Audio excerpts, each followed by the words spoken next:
Hi, I'm Michelle Kellogg from Mindful Mystic, and welcome back to my channel where we explore things mindful, mystic, and holistic. Well, we are certainly living in some interesting times, and many of us are experiencing a spiritual awakening. In today's video, I'm going to be sharing what a spiritual awakening is, the differences between the third, fourth, and fifth dimensions, some common ascension symptoms, as well as some self-care tips to help us along the way. Let's dive in.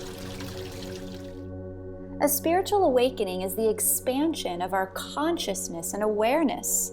As we embark upon the ascension process, we begin to raise our vibration and we shift from and in between the third, fourth, and fifth dimensions. Now, a dimension is a point of perception, not a place that we actually travel to. Those of us living from the third, fourth, and fifth dimension consciousness, we're all pretty much experiencing the same reality, but it's how we're perceiving it that's different. And it's possible to be experiencing multiple dimensions simultaneously. Some aspects of ourselves, our belief systems, can still be rooted in the third dimension, while other aspects are more aligned in a higher dimension. So first, we're going to differentiate the characteristics of the third, fourth, and fifth dimensions. Let's begin in the third dimension box. So when we're in 3D, we tend to obey the rules, the obligations, and the traditions that have all been created and decided upon others.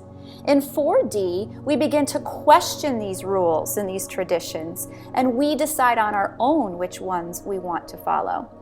And in the fifth dimension, we only follow our inner guidance. In the third dimension, it's all about the physical doing. Fourth dimension is all about the mental doing. In the fifth dimension, it's all about watching it all unfold. In the third dimension, we let others take control. In the fourth dimension, we take control. And in the fifth dimension, we surrender that control to our higher power. In the third dimension, we avoid change. The fourth dimension, we want change. And in the fifth dimension, we accept change. In the third dimension, we only take advice from people in authority. People such as religious leaders, politicians, doctors, scientists. In the fourth dimension, we listen to people in authority, but ultimately we make our own decision. And in the fifth dimension, we only follow our own inner guidance. In the third dimension, we consider ourselves to be individuals that are all living separate lives. In the fourth dimension, we consider ourselves to be individuals, but we feel really connected to others. And in the fifth dimension, we're experiencing a collective and a continuous oneness. In the third dimension, we rarely listen to or follow our own inner guidance or intuition. In the fourth dimension, we start to listen to our own guidance and intuition. And in the fifth dimension, we only listen to our own guidance and intuition. In the third dimension, we see ourselves as only human. In the fourth dimension, we see ourselves as spiritual beings in a human body. And in the fifth dimension, we see ourselves as only spiritual. In the third dimension, we can sometimes feel that we're innocent victims who will always suffer because once we were hurt by someone or something out of our control. In the fourth dimension, we believe more in free will. We believe that we can make different choices about where we will go and what the outcome will be, despite what may have happened to us in the past. And in the fifth dimension, we believe there's only one choice, to choose love or fear. And our higher power will always take care of where we'll go, what we'll do, and what will happen. In the third dimension, we experience togetherness as having to be physically close to other people. In the fourth dimension, we can experience this togetherness by feeling connected to other people, whether they're with us or not. And in the fifth dimension, we experience togetherness as a knowing that we are never disconnected. In the third dimension, we can let fear stop us and avoid doing things that make us scared. In the fourth dimension, we have the courage to face our fears, feel the fear, and do it anyway. And in the fifth dimension, we know that fear is just the ego trying to hold us back. In the third dimension, owning a lot of material possessions is very important to us. In the fourth dimension, we prefer quality over quantity. And in the fifth dimension, we feel that material things really don't have much of a value, and owning extra things is unnecessary. In the third dimension, we hold our anger and grudges and we justify them forever. In the fourth dimension, we learn that forgiveness helps to change the direction of our life for the better. And in the fifth dimension, we realize there's really nothing to forgive. In the third dimension, we hold on to rigid beliefs characterized by polarities such as being right or wrong, black or white, rich or poor, victim, victimizer, feminine, masculine. In the fourth dimension, we start to see the value in both of these sides and notice that these differences start to disappear. And in the fifth dimension, there's no differences. We only experience oneness. Okay, well, now that we know the differences between the third, fourth, and fifth dimension and how that shows up to us in our spiritual awakening, it's very common to experience ascension symptoms. So I'm going to go over a few of the most common ones that you may be experiencing or perhaps will experience. Well, the first one is feeling as though you are in a pressure cooker and just surrounded or within this very intense energy. That's because these old patterns and behaviors and beliefs are being brought to the surface, and there's so much going on inside of you. Sometimes we can experience little aches and pains in different parts of our body when we're purifying and we're releasing this blocked energy that was once vibrating at the third dimension. And when we, kind of ascend to higher dimensions, we can kind of experience those little aches and pains along the way. You may find yourself waking up every night, usually between the hours of 2 and 4 a.m., and that's because there's so much going on in the dream state, and sometimes we need a little break from the dream state. And it's also, between 2 and 4 is also known as the cleansing and the releasing hour. And sometimes while we sleep, we can experience night sweats and hot flashes because our body is heating up and burning off that old energy. Sometimes we can experience a memory loss. And that's a lot of times that's because we're experiencing being in one or more dimensions at the same time. And going back and forth, part of this transition, we can experience that disconnect. Sometimes we feel like we're seeing and hearing things that other people aren't seeing and hearing. And that's because we are experiencing different dimensions. And depending upon how sensitive you are, kind of determines how much you may be seeing or hearing that others may or may not be. So you're not crazy, you're just waking up. Sometimes we do experience maybe loneliness or a loss of identity, where we try to grasp on to the old us or connect to the old us, but it's no longer there. And that's because we've cleared so much of our old patterns, and now we're embodying a lighter, simpler, more purified, divine version of ourselves. We may experience periods of deep, deep sleep. It takes a lot of rest to acclimate and integrate as we ascend, and it's also preparing us to continue to level up for the next phase. We may also experience heightened sensitivities to our surroundings, being in crowds, being around certain noises, smelling certain foods, even hearing the TV or other, human voices in the background. They can be barely tolerable at times, and you may overwhelm and become easily overstimulated. And that's just because we're tuning up.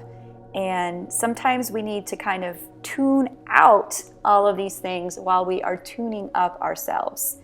So you may notice wanting to spend a little bit more time alone or in quiet, more peaceful places. Sometimes we feel like not doing anything at all. And during this rest period, it's so valuable because we're literally rebooting. Our body knows what it needs, and if it's telling us to rest, we need to rest. We may also notice that our tolerance of lower vibrational things happening in the third dimension really annoy us, whether it be conversations, just shallow conversations, or attitudes, our old, archaic societal structures. Sometimes these things can literally make us feel sick. And that's because we're in a higher vibration and we're no longer in alignment with these old, outdated, third dimensional realities. And it's kind of pushing us to continue to move forward and create something new to match where we are now as an individual or where we are going as a collective society. Sometimes during this process, you may notice a disappearance of friends. People that you may have once felt connected with, activities that you maybe once loved, habits, jobs, or even the location that you live may no longer be a vibrational match for you. And sometimes it's necessary for us to let go of some of those things as we level up to something that is in alignment with who we are now. Once again, we may experience days of just extreme fatigue. If you're tired, rest. Our body is losing this density and it's going through an intense restructuring time.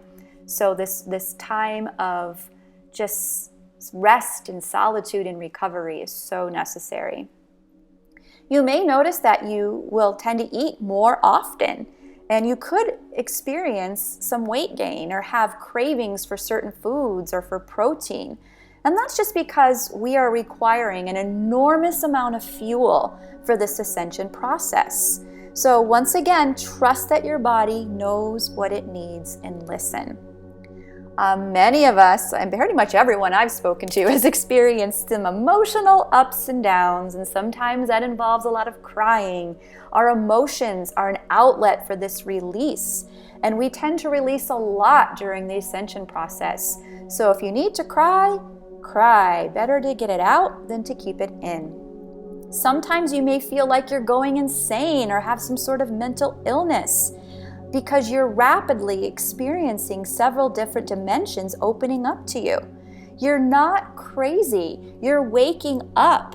Your awareness and your consciousness has been heightened. And so you feel different. So just hang in there and keep following the path. A lot of us experience anxiety and panic, and that's just because our ego is losing so much of its old self and we're afraid. Our system can be on overload, and we're losing and letting go of these patterns and these lower vibrations that we once developed in order to survive in the third dimension. And that can make us feel vulnerable and powerless. And these old patterns and behaviors that we're losing, they are not needed in the higher realms. So just know that this anxiety and panic, it will pass. And in its place, you will eventually feel so much more love, safety, and unity. Sometimes the reality of this whole process can be depressing. This outer world that we, in the third dimension may no longer be in alignment with our higher vibrational selves. And when we are among the third dimension, it doesn't feel good out there in the world. And we're also just releasing so many lower, darker energies. And we're seeing right through the lower, darker energies of society, whether it's, society as a whole or in your own family structure, in your own community. We're seeing right through the BS. And sometimes that can be very uncomfortable and depressing. You may also notice that you experience vivid, wild, or sometimes violent dreams. That's because we are also releasing many, many lifetimes of lower vibrational energy as we sleep. Okay, well, clearly there are a lot of symptoms that we can experience during the spiritual awakening and ascension process. So what do we do about it? What can we do? So I'm going to give you a few self-care tips that you may find helpful.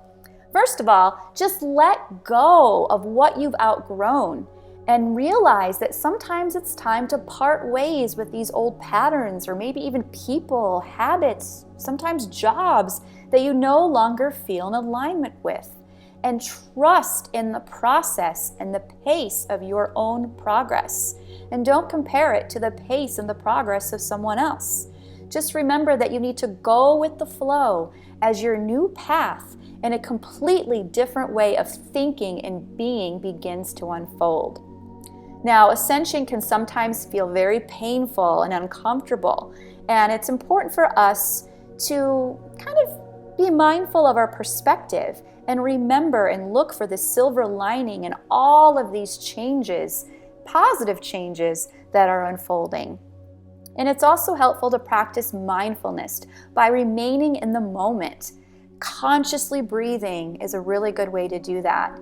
And try to catch yourself from future tripping and overthinking. And when you catch yourself future tripping or, thinking things to death, just bring it back to that mindfulness of the present moment, which is our breath. Obviously practicing yoga, guided meditation, once again controlled breathing, all of these things help to quiet the mind and relax the body. Booking an energy healing session, whether it's Reiki, sound healing, or another modality, these all assist us in letting go and leveling up throughout the ascension process. Now, whoever or whatever your guides or your higher power may be sure to ask them to assist you during this period and trust that they are there to support you. Taking regular Himalayan salt baths is another great way just to cleanse yourself of that negative energy. And whenever possible, turn off that television and in its place, listen to just calm, relaxing meditation music or nature sounds. I have quite a few Reiki meditation tracks on my YouTube channel that you may enjoy. So check those out, and there's a plethora of other options on this platform as well. So just knowing that whatever you put into your energy field that's in the background is very important. So if you're going to be doing any type of work, it would be better to have, meditation music going on in the background and not, the subconscious programming of television in the background.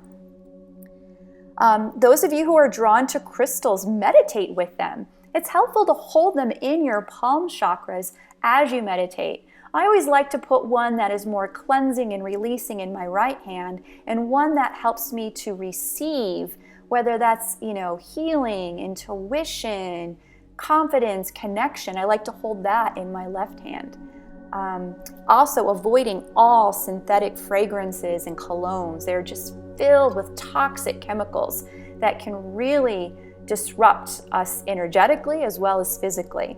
So if you find that a personal scent is important to you, you might want to consider replacing it with pure essential grade oils or pure grade essential oils. Also, being outside as much as possible. Nature is our most powerful healing tool. It's a source for grounding, healing, and restoring our vitality. So whatever the weather, if you could just get out for a few minutes, breathe that fresh air, and just be out and just bathed in nature's energy. And last, laugh a lot. The spiritual awakening process can be messy at times, and it's so important for us to maintain a sense of humor. Doing so can make this process a little bit easier and a lot more fun. So I hope you found these tips helpful. Thank you for joining me on this deep dive into the spiritual awakening process. I'd love to hear from you in the comment section below. What dimension or dimensions are currently mirroring your spiritual growth? What ascension symptoms are you experiencing, and what self-care practices have been working for you?